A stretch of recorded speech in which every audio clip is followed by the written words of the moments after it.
Oke, kita kembali lagi dalam program Ruang Ganti. Kali ini kita akan membahas tentang kebangkitan ganda putra di All England 2004. Kita ketahui bersama bahwa Fajar Rian ini merupakan juara bertahan ya kalau dilihat dari All England 2023 lalu, dan tahun ini kembali meraih kesuksesan yang sama. Bagaimana nih kalau dilihat atas prestasi yang diraih oleh Fajar Rian ini, Bung Aldi?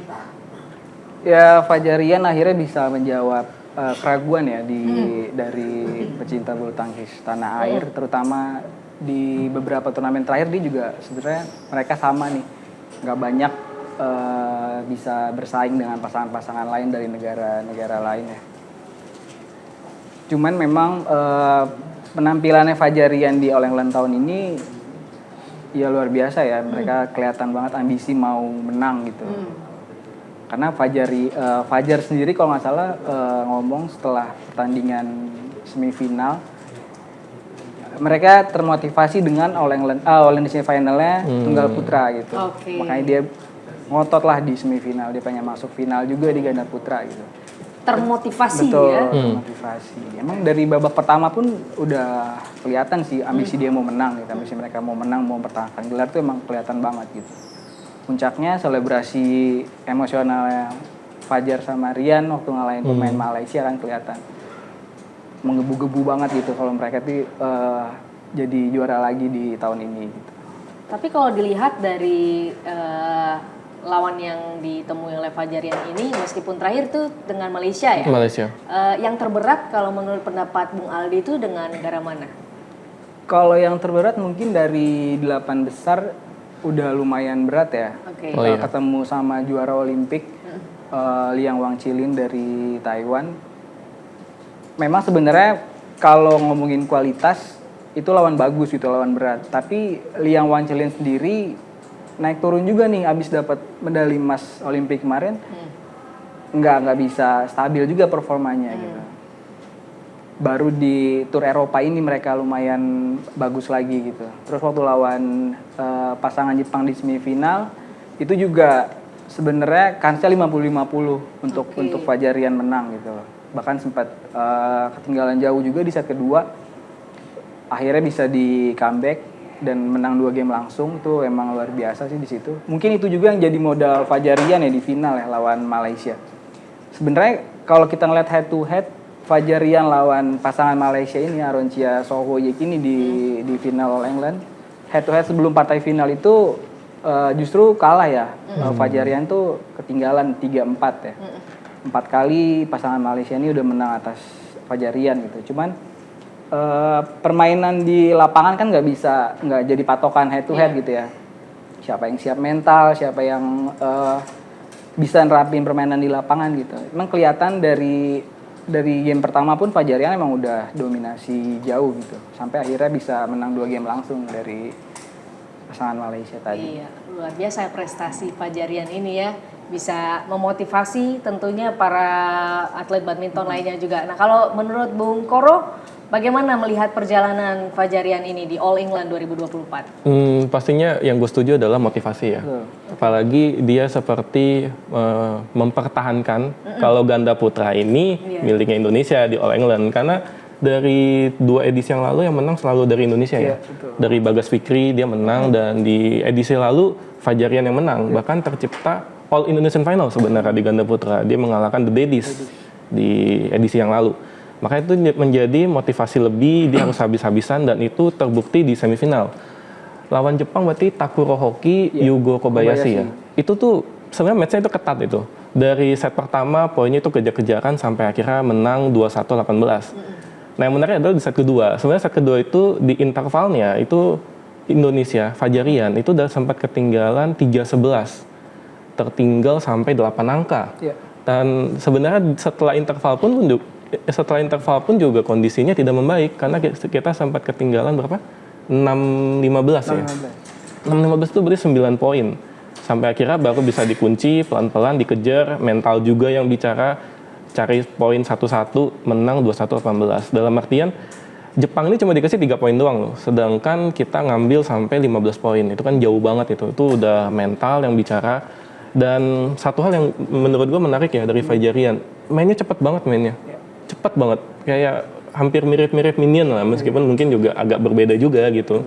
Tapi mainnya cepat banget. Fajar sebagai playmaker, sebagai pemain depan, dia sabet bolanya tuh cepat banget, kayak wiper gitu. Jadi ada bola tanggung dikit dihajar, bola tanggung dikit dihajar. Rian pun juga dengan power yang luar biasa ya, powernya.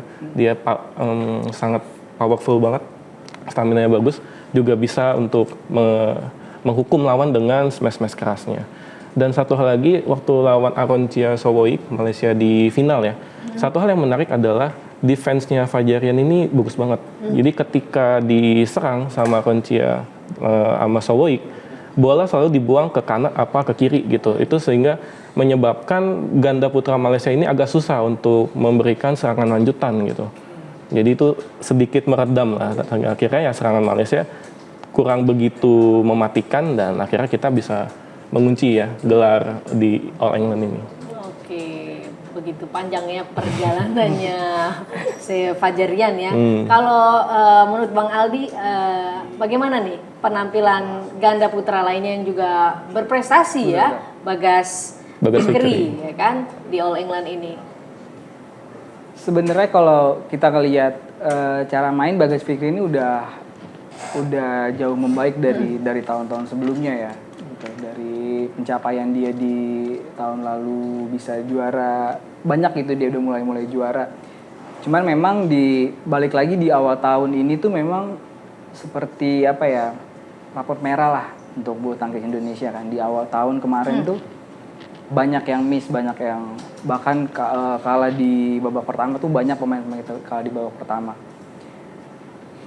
Termasuk Bagas Fikri ini juga ya tadi punya kualitas main bagus, cuman masih belum bisa stabil gitu. Masih belum bisa stabil. Kadang ketemu lawan yang bagus, dia bisa lebih bagus gitu. Cuman ketemu lawan yang setara atau di bawah dia, kadang sulit menang gitu. Tapi kira-kira apa sih yang mempengaruhi performanya yang kurang stabil seperti itu? Banyak ya, mungkin dari mental juga ya, kesiapan pemain.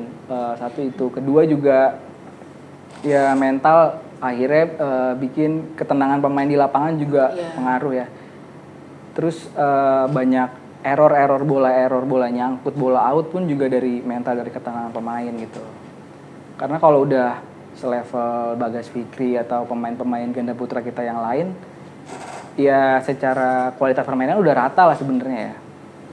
Cuman ya yang membedakan itu biasanya ya mental si pemain tadi ya, kesiapan masing-masing pemain sih di lapangan.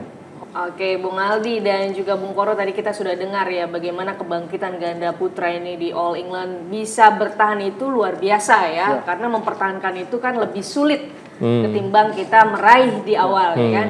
Tapi kalau dilihat ke depan nih, bagaimana peluang ganda putra di pertandingan terdekat dalam skala internasional? Terdekat atau hari ini sendiri berlangsung Swiss Open ya. Indonesia di ganda putra tuh nurunin 3 wakil. Ada Bagas Fikri, terus Leo Daniel, sama pemain di luar pelatnas ada Sabar Reza. Kalau kita lihat para pemain yang tampil di Swiss Open, sebenarnya peluangnya cukup besar ya, apalagi Bagas Fikri jadi unggulan pertama karena banyak pemain-pemain besar yang milih nggak ikut gitu, justru milih nggak ikut gitu kan. Iya, jadi makanya Bagas Fikri yang jadi unggulan pertama di turnamen Swiss Open ini. Iya, jadi kalau kita lihat Bagas Fikri sebagai unggulan pertama, harusnya peluang juaranya juga besar gitu. Apalagi sebenarnya Bagas Fikri sendiri masih membutuhkan gelar juara di Swiss Open ini untuk perhitungan ke Olimpiade gitu. Peluang mereka masih ada gitu, walaupun memang cukup sulit lah gitu. Tinggal menyisakan beberapa pertandingan lagi sebelum Olimpiade, mereka masih butuh poin cukup banyak nih untuk mengamankan tiket ke Olimpik. Alright, kalau menurut Bung Koro gimana nih? Pastinya memang Bagas Fikri unggulan pertama ya. Di atas kertas harusnya kita menjadi unggulan untuk memenangkan turnamen tersebut, apa? Swiss Open ya, Swiss Open 2024. Cuma di satu sisi juga kita nggak boleh menutup mata untuk Leo Daniel dan Sabar Reza. Di satu sisi Leo Daniel pun juga punya potensi juga untuk memenangkan turnamen tersebut, karena kan race to Olimpiknya masih masih berjalan terus, pasti ada motivasi lebih juga, meskipun nanti perhitungannya bisa kita jelaskan nanti ya pastinya. Dan juga Sabar Reza, meskipun dia di luar pelatnas di luar pelatnas PBSI, tapi sebagai pemain profesional dia juga tampil cukup baik di beberapa turnamen terakhir. Jadi itu juga menjadi potensi kalau mungkin saja, ini harapan para badminton lovers ya pastinya ya, ada All Indonesian Final lagi bisa saja terjadi. Tapi tergantung poolnya ya nanti tergantung poolnya juga. Oke, kita harapkan ya baik Fajar Rian maupun Bagas Rizky ini bisa berhasil juga di Swiss Open 2024 yang sedang berlangsung kali ini ya. Baiklah, untuk segmen ini kita tadi sudah bahas mengenai kebangkitan ganda putra. Sebelumnya kita bahas juga keberhasilan Jojo, dan selanjutnya kita ingin membahas terkait kontroversi antara Grego dan Ginting di segmen selanjutnya. Sebelumnya kita jeda terlebih dahulu.